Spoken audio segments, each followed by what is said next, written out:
مضامین قرآنی افضل مشکات کی زبانیں۔ پارہ نمبر 4۔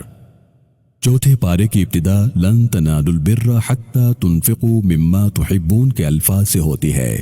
پارے کا آغاز سورہ آل عمران کی آیات بینات سے ہوتا ہے جو تقریباً پارے کے ثلث یعنی 3 پاؤں تک محیط ہے۔ اس کے بعد پارے کے آخری حصے میں سورۃ النساء کا آغاز ہوتا ہے۔ چوتھے پارے میں اللہ رب العالمین نے بہت سے اہم مضامین بیان فرمائے ہیں۔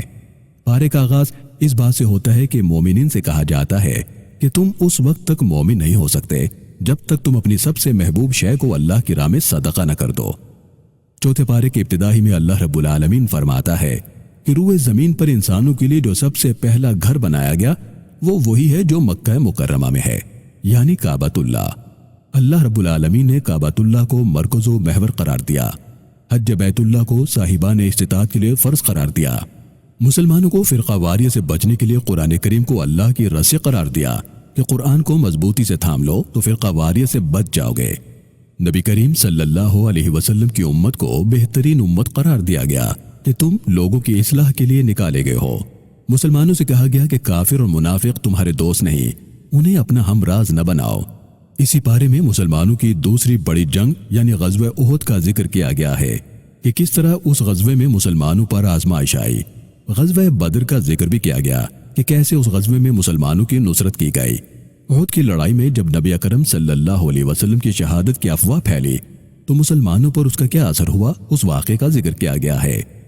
سود کے نقصانات سے آگاہ کیا گیا ہے اور اس سے بچنے کی تلقین کی گئی ہے۔ جنت کیا ہے اور اس کی نعمتیں کیسی ہیں، اس کے حصول کا تذکرہ کیا گیا ہے۔ استغفار یعنی اپنے گناہوں پر نادم ہونا، اس کے فضائل بیان کیے گئے ہیں۔ قرض حسنہ کی خصوصیات، جبکہ کفار و مشرکین کی جانب سے قرض حسنہ پر احمقانہ اعتراضات کا ذکر کیا گیا ہے۔ ہر ذی نفس نے بالآخر موت کا مزہ چکھنا ہے اور اپنے رب کے حضور پیش ہونا ہے۔ اس حوالے سے مسلمانوں کی تربیت کی گئی ہے۔ زمین و آسمانوں کی تخلیق، دن اور رات کا بدلنا، یہ مظاہر کائنات، یہ سب اسی اللہ وحدہ لا شریک کی قدرت کی نشانیاں ہیں۔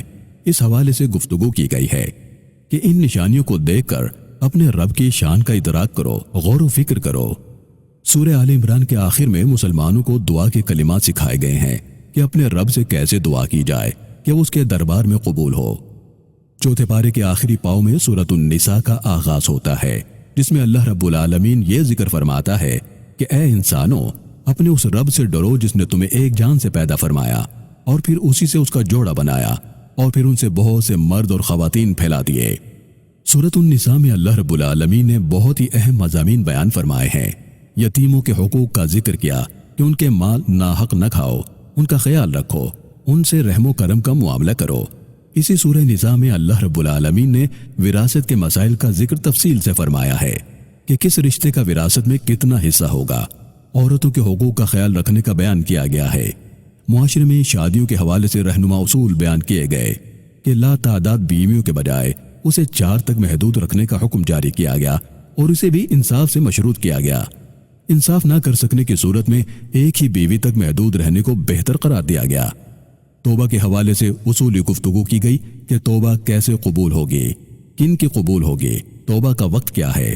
جب موت کا فرشتہ حاضر ہو جائے تو توبہ کا دروازہ بند ہو جاتا ہے، اس بارے میں ذکر کیا گیا ہے۔ پارے کے آخر میں اللہ رب العالمین نے ان رشتوں کو واضح کیا کہ جن کے ساتھ نکاح کرنا حرام قرار دیا گیا۔ اللہ رب العالمین ہم سب کو قرآن کریم کو پڑھنے، اس کو سمجھنے اور اس کی پاکیزہ تعلیمات کو احسن طریقے سے دوسروں تک پہنچانے کی توفیق عطا فرمائے۔ آمین۔